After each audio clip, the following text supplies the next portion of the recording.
tayo ngayong umaga ito. Magandang panahon natin today. Maganda ang ating situation. Sige po, makakausap tayo lahat. At for this morning, ay magkaroon tayo ng little bit of recap sa preaching ni Brother Hesham last week. So last week, ay pinakilala niya yung uri ng gifts, about sa atin. Hindi nga anong scripture net last week? Saan wala po ang scripture natin last week? If you have your notes, dapat nasa klase lang, no? If you have your notes, if you have your, if natatandaan nyo, ano yung scripture natin last week? Kasi ako honestly, hindi ko matandaan. But it was on 1 Corinthians, I think. It was on Corinthians or in Romans. He's talking about the spiritual gifts. Pinakilala niya, preaching, leadership, stewardship, prophecy, tongues. Pinakilala niya yung last week. So ngayon, for this morning, Brother Hesham already gave us the path on our preaching this morning about building the church through the power, through the Spirit's power. Yung Spirit po dito is not any kind of spirit, but it is the Holy Spirit. And it was more than a gift. So it's more than a gift, hindi lang yun basta ibinigay sa iyo ng Panginoon in order for you na magamit, but ibinigay yun ng Panginoon because He wants you to be useful in this kind of ministry. Now, I do believe that every one of us here, bilang mga Kristiyano, bilang mga tinawag ng Panginoon at niligtas niya sa ating mga kasalanan, I do believe that every one of us here have gifts. So mamaya sa Sunday school natin walang aalis dahil malalaman niyo yung gift niyo mamaya.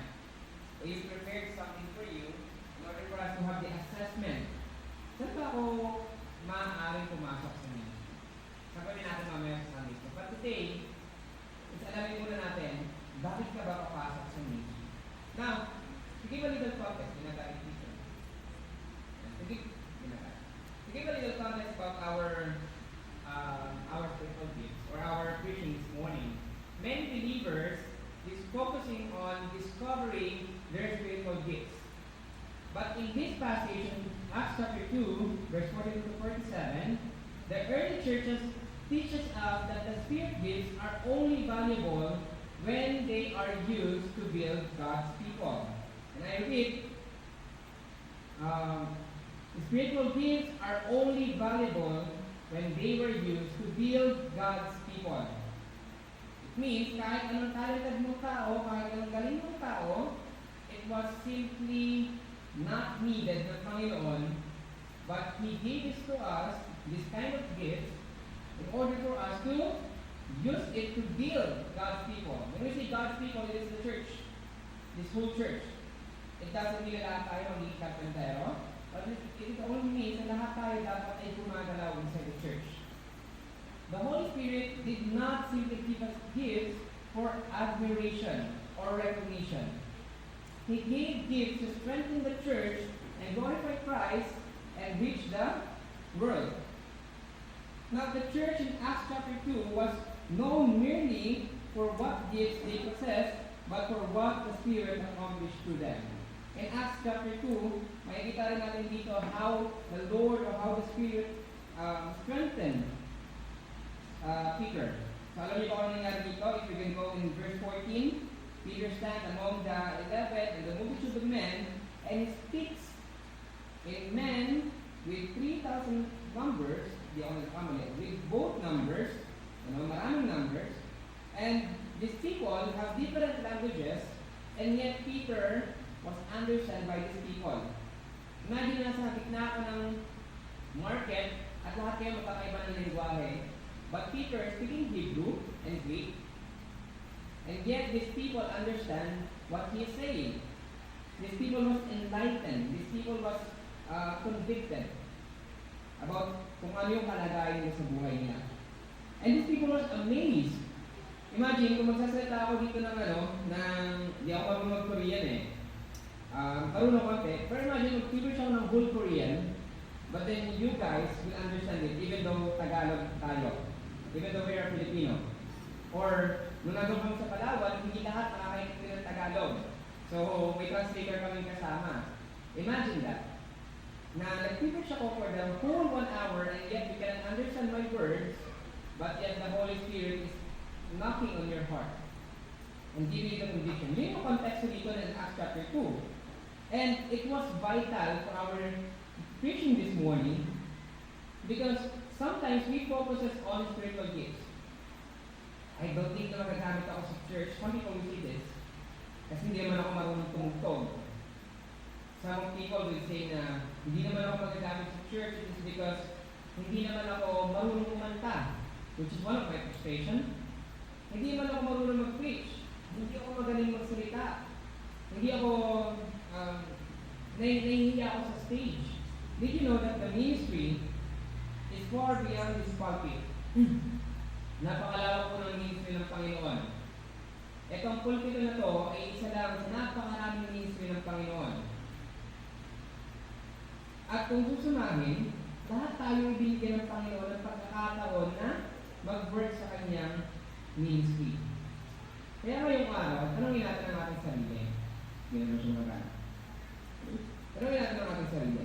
In this morning, we will be unveiling 4 actions of the Holy Spirit and answering the question, how does the Spirit use His spiritual gifts to build and strengthen His church? Now, I do believe, before matayo itong church na to, o before magkaroon ng First Baptist Christian Fellowship, dating Christian Church, ngayon Christian Fellowship, I do believe that the Lord uses people and put a foundation to strengthen this church. Last time, nagkwentuhan kami ni Ate Marisa, which I heard, siya yung isa sa pinakamatanda member ng church. Pinakamatagal na member sa church dito. I don't know kung sino ba yung mga nauna, yung mga pioneers sa lugar ko. But she told me many stories about pastors that came here, the previous members na nandito, for the first ministries na ginawa sa church na to, wala pa lang bubuhay dati to, nandito pa dati sa site. So, marami akong narinig sa kanya. And it was one of the testimonies on how the Lord uses these people who was given by the Holy Spirit a gift to build and strengthen this church. Now for this morning, I may apat tayong points this morning, which we will unveil so that we can answer the question, how does the Holy Spirit use His spiritual gifts to build His church? Number 1 is the Spirit builds the church through truth. The Spirit builds the church through unity, and the Spirit builds the church through sacrificial service, and the Spirit builds the church through gospel impact. Let me ask you a question. What is worship? What is worship? Now, many people will answer this question that the worship is something that mararamdaman mo. It is, you are the recipient. Receive worship, kailangan maiyak-iyak ka sa ganda ng kantahan, mapatalon ka sa ganda ng kaling kumanta ng worship leader. It is the misconception about it. What is worship? O listening to God's word to the pastor. Hindi lahat ng pastor na magaling magsalita is a sound doctrinal pastor. Hindi lahat ng pastor na magaling mag-encourage ng tao is a good and sound doctrinal pastor. So what is worship? Remember this. The simplest worship that you can give to the Lord is the simplest action and the most greatest action that you could ever give para sa Panginoon. Hindi mahalaga kung ikaw ay magaling kumanta, ang mahalaga tama ang puso mo. Basta marunong ka. Dapat tama ang puso mo. Now, many people comparing this denomination, or Baptist denomination, sige ko lang, this Baptist denomination on those non-denominational or Pentecostal denomination. Well, I have no problem with them. Tandaan, wala akong problema sa kanila, wala akong problema sa kanila. It's just, ang pinagkaiba ng ating way on appointing people in the ministry is that masusi ang pagpipili ng tao sa pagpasok sa ministry. You can be a church drummer sa isang church that even though hindi ka pa nang sigurado sa iyong kaligtasan. And I am talking about my own experience. My family is the first musician of my home church in Holy Redeemer Alliance Church. And yet, hindi naman ako sinala na mabuti. I'm not even baptized in the first time I became it, but I became a drummer in our church. And I see a lot of young people come and go to the church, and outside the church, and nakikita that the spirit of salvation is not in them. Are you sure na wala sa kanila yung kaligtasan? Yes. Because if you're truly convicted and saved by grace of God, hindi ka na babalik sa buhay mo. That's the church. In this denomination, in this practice, the Baptist practice, pinagdaan natin ito ng mga nakaraang buwan sa ating Sunday school, we believe that before we appoint someone, we need them to be assured kung ano ba yung pinapasok nila. Hindi lahat ng magaling mag-gitara, gitarista ng church, o pwede maging gitarista ng church. Hindi lahat ng magaling mag-kids ministry o magturo ng bata sa Sunday school ay dapat sa Sunday school. It is how the Spirit works in your life and how He enables you to be in this ministry. The main idea for this morning is that the Spirit gives and empowers the spiritual gifts so that believers, remember the name, may build up the church through truth, unity, service, and gospel witness. The word "may" dyan sa Tagalog ay sakali. Hindi ibig sabihin na ikaw ay nakakilala sa Panginoon o ikaw ay talagang on fire sa ginagawa mo. Hindi ibig sabihin na that you will be useful to build the church. Hindi lahat ng magaling, hindi lahat ng matino, hindi lahat ng binigyan ng gift ng Panginoon ay ginamit to build up the church. Hindi rin lahat to give glory sa Panginoon. You have a spiritual gift, but you don't bring glory sa Panginoon? Yes. Hindi lahat. And this was the 4 truths on how we give glory about the Holy Spirit giving us the spiritual gifts. The first one here is that the Spirit builds the church through truth. In verse 42, sabi dito, and they continue steadfastly in the apostles' doctrine and fellowship, in breaking bread, and in prayer. Now, napakaganda ng... Nilagay ko ba dito? Hindi. Napakaganda ng passage ito, mga kapatid. It was the earliest sign, or earliest evidence, hindi naman siguro evidence, but a church, a Christian church, a follower of Christ, kung paano sila nag-practice, na i-preserve sa panahon natin ngayon. Sabi dito, and they continued steadfastly, or devoted, the other terms, other translation is devoted. Yung they dito, it is not the apostle, but it is the believers who first believed in Christ in the early church's days. The word devoted and continued steadfastly, or continued steadfastly, was their action. Ano ba yung ginawa nila? They devoted themselves. They continued steadfastly. At ang kasunod doon, continued steadfastly, in the apostles' doctrine and fellowship. 2 things here about the doctrines and fellowship is that A, acknowledging God's people, and B, submission in God's teaching. In the Old Testament days, they all submit on God's authority, and even in the Pharisee and priest. But there's a problem. It was simply tradition sa kanila. Yung binabanggit dito sa Acts chapter 2, verse 42, is why the work of the Holy Spirit, that they accepted and indulged themselves in the teaching and fellowship with the apostles. Hindi binanggit kung ilang apostles yung kasama nila dito, pero sinabi, the apostles. Imagine holding 11 people in your house. At ang kultura nila, hindi yung isang araw ka lang bibisita o ilang oras ka lang bibisita. Pag nagbisita sila sa isang bahay, they go there for at least 3 to 8 days. And they need to accommodate these people. At hindi lang yung apostles, the other believers then. So imagine, you are accepting visitors from your house, they will be there for 5 days, and they are just 11 figure people, which is the apostle, and another set of believers. Siguro kung dito tayo sa church mag-stay for 8 days, ganito ko siya noon, for 8 days, probably wala na akong ipapakain sa inyo isang araw pa lang. Pero makikita niyo yung mga kasunod na ginawa nila. Next, Makita rin natin dito on verse 42, in breaking bread and in prayers. Is it familiar that we break bread and prayers? Ano ba to? Jesus taught that the breaking of bread and prayers are central acts of communal worship and spiritual communion. They symbolize His sacrifice and establish ongoing fellowship and ground believers in continuous relationship with God. So we are not just going here and do the communion or Lord's Supper para lang makainom ng tang na juice at saka yung maliit na tinapay. No. It was a communion. It was a communion worship.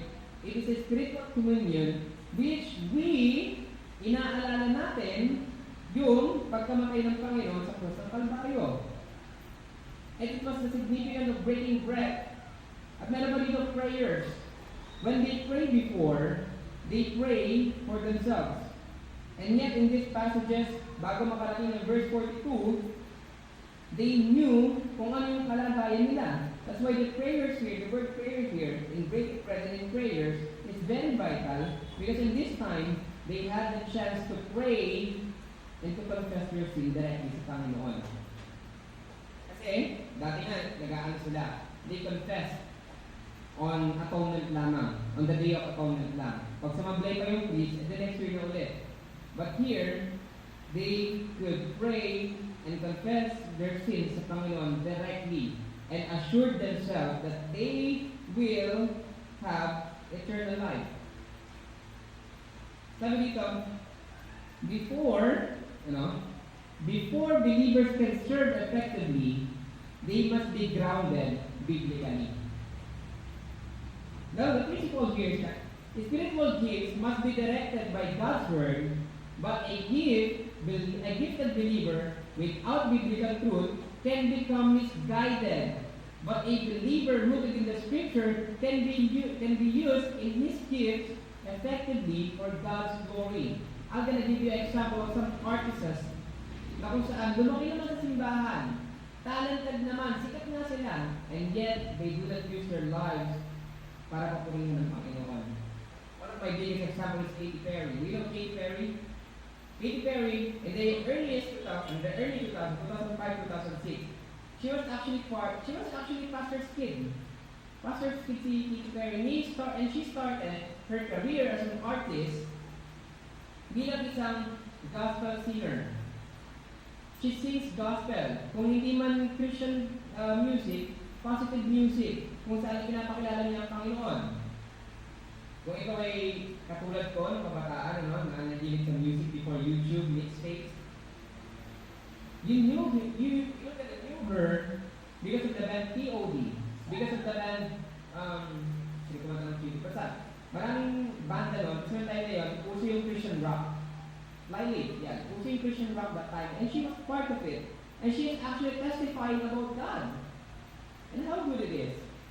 But year 2009, 2010, 11, and 12, lumabas yung mga kanta niya, that is not glorified sa Panginoon. She could be talented, we could be talented, and yet we could be astray in God's hand. Maaari tayong lumayo sa kamay ng Panginoon. Hindi ibig sabihin that the Lord give you that gift, you will gonna use it para sa mga bagay na mapapalayo sa Panginoon. Ganito lang yan. A powerful ship without a compass will drift of course. Likewise, spiritual gifts without biblical truth can lead people away from God's purpose. At paulit-ulit sinasabi that you don't need to be good at something para magamit ng Panginoon. What you need to be is to be biblically rooted sa salita ng Panginoon. Pastor nga, nagbabackslide pa eh. Pastor nga, nawawala pa sa ministry. Now, do you want to be used by the Lord? Gusto mo mong magamit ng Panginoon sa ministry? First, build up yourself. Be biblically rooted. Live on biblical truths para magamit ka ng Panginoon. The teacher here that the Spirit empowers gift, but the Word directs them. Naniniwala ko na bago ka pa ipanganak, kilala ka na ng Panginoon, alam na niya yung ibibigay niya sa iyo. You probably not knew it today sa mga oras na to, pero alam mo niya kung ano yung binigay niya sa'yo. Ang kailangan mo lang gawin, enhance it, and be directed by God's word. Our second point for this morning is that the Spirit builds the church through unity. Makikita natin in 42 and 44.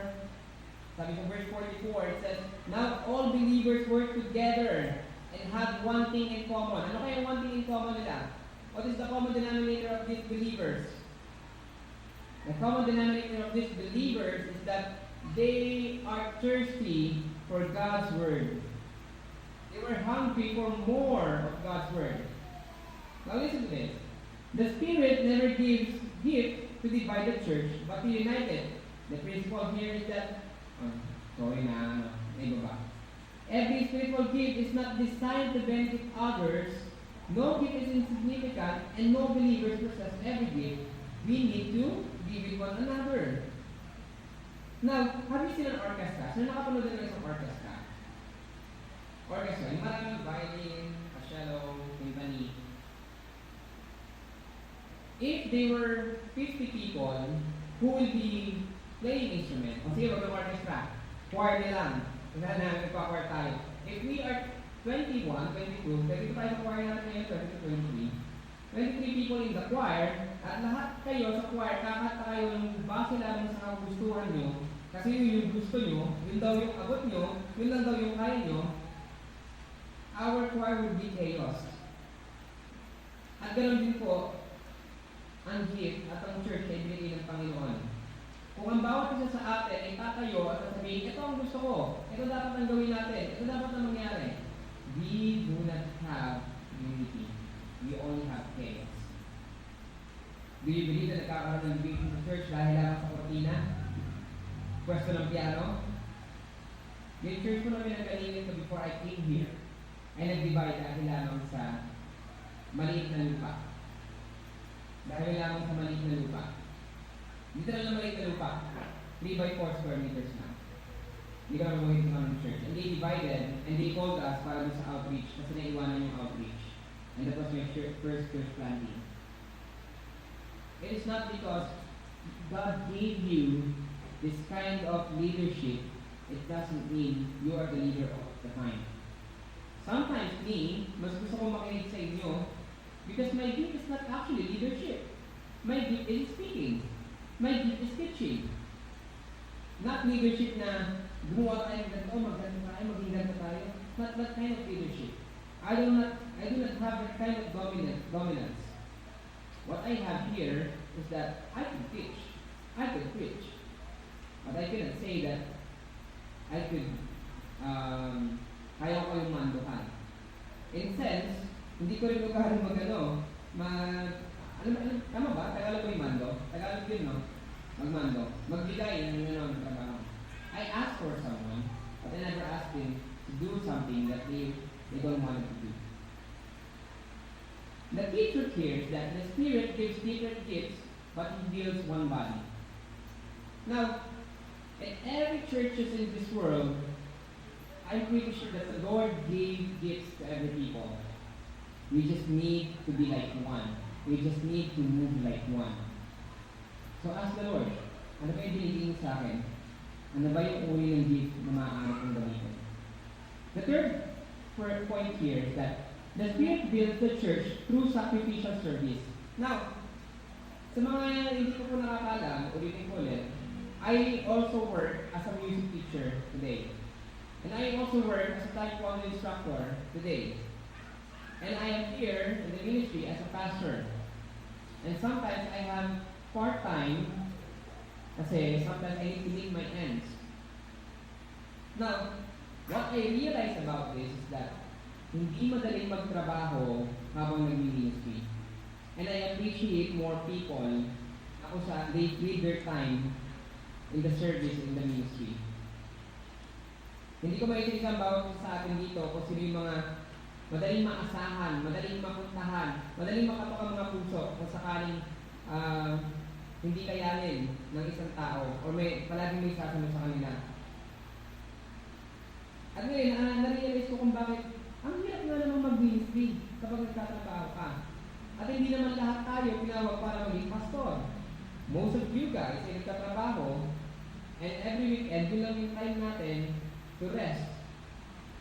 That's why I praise and thank the Lord for this kind of people na tinawag niya sa bawat simbahan. That even though they were busy in their lives, ay patuloy that they sacrifice themselves in the service in ministry. The Spirit-filled church not focuses on self-promotion. Remember that. It is not about self-promotion, but on serving others. Ano naman ngayon kung tagawalis ka lang sa church? Hindi po ako magaling magwalis. Pag pinagwalis mo ako, maalikabok pa rin yan. Ano naman ngayon kung nakahugas ka lang ng pinggan sa church? Hindi ako marunong maghugas ng pinggan, laging masaya ko yung pinggan ko. What I'm trying to say is that the Lord gave you different gifts than I have. The Lord gave you different gifts that your seatmate have. Ano yung katabi mo? Magkaiba kayo na ibigay ng Panginoon. Last week on our Sunday school, nakilala ng DISC. There's something on C na hindi kayang gawin ni I, and something ni S na hindi kayang gawin ni D. Because God implanted it to you. The greatest evidence of spiritual maturity is not giftedness, but servant-heartedness. The believers use their resources and ability and time to meet the needs of others. Punta tayo sa verse 45 and verse 46. Ang sabi dito, now believers worked together and had one thing in common, in 45, and sold their possession and goods and divided them among us, anyone had need. And 46, ito napakaganda. So continuing daily in one accord in the temple, and breaking bread from house to house, and they ate their food with gladness and simplicity of heart. Now, on 45, they sold their possessions and goods. Hindi sinabing part of their possessions, but they sold their possessions and goods. When we say possessions and goods, on this time, ito po yung mga trabaho nila. If they were shepherds, they probably sold their sheep. If they were carpenters, they probably sold their tools and their time. If they were fishermen, they probably sold their ships and their nets. Why? Because they see everyone who is in need. That was in verse 45. So ask yourself, how can I help? Or rather than ask, how can I be nice? Use your gift to serve, not to be served. Now, this church have many needs. And I'm going to be honest with you. This church have many needs. At kulang po ang aking katawan. Kulang na ang katawan ng bawat isa sa amin. We need Sunday school teachers. We need kids ministry teachers.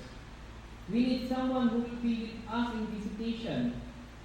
Well, ngayon, paika-ika ko. Hindi ko makabisita. We need someone who can clean the church on Thursday, Saturday, and Sundays. We need someone who can maintain our church. Hindi po ako magaling na karpentero. We need someone who has the vision and who has the heart to do outreaches. We could not be stuck here in Magpapay. We need to go outside and plant more churches. Pero mag-isa lang po ako. Wala pa tayong dito. We are asking for everyone. Use your gift to serve and not to be served. Pastor, free time ko lang Saturday. Marami tayong ministry on Saturdays. We have kids ministry. Hindi ako marunong magturo eh. Pwede ka magsundo ng bata. Malayo po yung bahay ko eh. You can help by giving a snack para sa mga bata. Kasi wala akong pera eh. Pray for us. Basta wala akong time. Huwag ka na. Dami mong reason. Si Lord na bahala sa iyo. Mission. And the spiritual truth here, the teacher here, that spiritual gifts become powerful when they use in love. Have you heard the word na baka mag-burden ka sa ministry mo? May sinabi sa'yo, napaka-active mo naman sa church, baka naman mag-burn out ka dyan sa ministry mo. The word burn out here is that It is not possible if you love what you are doing. It is not possible. Kasi yung si Jesus Christ na eh. Have you heard in the Bible na nag-learn si Jesus Christ in one point? Why? No. Because he loved what he's doing. He loved serving the Lord. He loved serving the people. Even though makulit si Peter, makulit si Judas, ano pa, traitor pa, he didn't burn out. But the moment na nawala na yung iba sa ginagawa mo, that was the word burn out came. Ano na yan? If you could not feel the love on the ministry, go back on first point natin ngayon umaga ko. Be biblically rooted. If you could not feel yung mga kasama mo on your ministry, go back on the second point of this preaching. Through unity. And this third part is you need to sacrifice. Sakripisyo talaga to. Sino gumising kaninang maaga? Ang hirap, diba? Ang lamig eh. Sacrifice yan. Sino nagtitira ng tights nila sa bulsa nila? Pagkabaling na pagkalaling pa lang sa sunduan. Even though ang dami ng nandiyan si Judith. Ilan si Judith? Yung si Judith. Even though napakadami yan, but you keep your tights, it is sacrifice. Mas inuna mong pakinggan yung kapatid mo rather than pakinggan ka niya, even though ikaw yung maraming problema. That's sacrifice. Sacrifice yourself to the service in the ministry. Our fourth point for this morning is that the Spirit builds the church through gospel impact. Sino dito yung nakakilala sa Panginoon nang hindi pa nila naririnig ang salita ng Diyos? Malinaw ang sinabi ng Biblia that before you knew Christ, you heard about Him. That was the gospel impact. The final purpose of the spiritual gift is not personal fulfillment, but kingdom growth. Tingnan ito. And the key truth here is that the ultimate purpose of the spiritual gift is to glorify Christ and advance His mission. In Matthew chapter 28, memorize natin yun, go and make disciples, baptize them in the name of the Father, and the Son, and the Holy Spirit, from Judea, Samaria, to the ends of the world. It is not for you. Christ gave it to the disciples, not for them, but it is for the advancement of God's mission, or for the mission of the church. It is the ultimate purpose of our spiritual gifts. Now, gospel is not just because you can talk. Gospel is not just about you could interpret the Bible or you could preach. Because the Lord says that even yung mga bato will glorify God Himself. Even God uses donkey to rebuke someone and to para malala sa kanila na kung sino sa Diyos sinasama nila. At di ko alam kung naikwento ko na ito there's a member in my home church na pipe. But God uses him para siya rin yung isang pamilya sa amin. Ito yung story. So, yung pastor namin nagtuturo siya ng evangelism by tracts distribution. Tapos ngayon, one time, parang natawa yung isang teacher, sabi niya, hindi ka pala hindi ka makakapag-preach ng gospel kasi pipi nga siya. So, wala lang si Apawan tawag lang sa kanya. Okay. Pero alam nyo, bago siya umalis, nagagawa siya ng tracts. At bago siya sumakay ng tricycle, pero tindahan doon sa kanto, linggo-linggo binibigyan niya ng tracts. Nakakalaga din yung address ng church na. One Sunday, pumunta yung family na yun sa church. And they stayed there until this time. At natatawa kami. Kasi isa sa mga namin, at nahiya din kami, na yung nakapagdala pa ng another family in this church. Nakapagbahagi pa ng salita ng Diyos on this church. Ng salita ng Diyos on this church is the one who cannot speak mere words. So, use your gift for that gospel kingdom. Kung ano man yung nabigay sa'yo ng Panginoon. It is the purpose of our gift. It is the purpose of what God gave it to us. Now remember this, the Lord doesn't leave you. Tandaan mo yan. The Lord doesn't leave you. But you need God. The Lord called you in this ministry because you are now sitting in this church That's why I can say the Lord called you in this place. But the Lord doesn't need you, but you need God. So let's help one another to build the church through gospel impact. Now for our conclusion here. The early churches teaches us that spiritual gifts are more than abilities. They are tools that the Holy Spirit used to build His church. The Spirit builds the church through unity and through truth that grounded us, through unity that connected us, the service that strengthened us, and by gospel that impact that multiplies us. Hindi ko alam kung sino yung hindi ko nag-invite sa'yo sa church dito, but I pray that we have these four unveiling truths on how the church is built by the Holy Spirit. Do we believe in truth? Do we believe in unity? Do we believe in service that will strengthen us? Do we live by the gospel impact that multiplies us? Naniniwala ko sa isang simbahan, madaling lumagawa ko sa simbahan, pero mahirap magturo ng isang simbahan. Isa sa mga interview sa akin, nung isang church na nagpa-contact sa akin before, sabi sa akin, what would you do para paramihin ang numbers ng natin, ng attendance natin sa church? And I say this, maglagay tayo ng banda, maglagay tayo ng circus, maglagay tayo ng show every Sunday.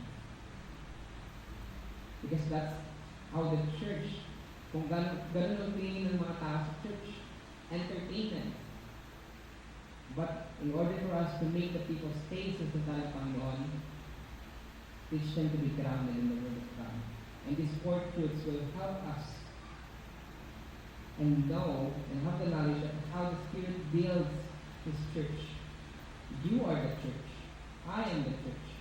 We are the church. And we need the four truths. Now, my last word for you is my challenge. Don't ask, what is my spiritual gift? But instead ask, how can the Holy Spirit use my gift to build the church and bring glory to Christ? For it is not having gifts, it is about being a Spirit-empowered believer through whom builds His church. Now, after this preaching, you'll just go out and just be a normal citizen again. Normal na tao ulit. After this, go outside and ask the Lord, Lord, how will you gonna use me? Offer your life to Him. Offer your everything to Him. Because in the end, no matter how strong you are, how high you are, how powerful you are, how handsome or pretty you are, or how rich or poor you are, when we die, there's no other things that the Lord will give to us. Instead of our heart. Tayo po natin naman. Dear God, Heavenly Father, we thank you for this morning. We thank you, Lord, for the life of every believers that hears the word of God. Salamat, Panginoon, because in this day you have enlightened us that it is not about our gift, but it is about what you can use for our gifts. Lord, salamat. Because in this morning, O Lord, ay nilinawan ng aming mga puso na ikaw, Panginoon, nagdidikta ng lahat ng bagay na hindi kami. Na mga bagay na pinagkalap sa aming Panginoon na hindi para sa aming mga sarili, hindi para sa iyong pangalan at purihan. Kaya Panginoon, continue to guide us throughout this morning. In Jesus' name we pray.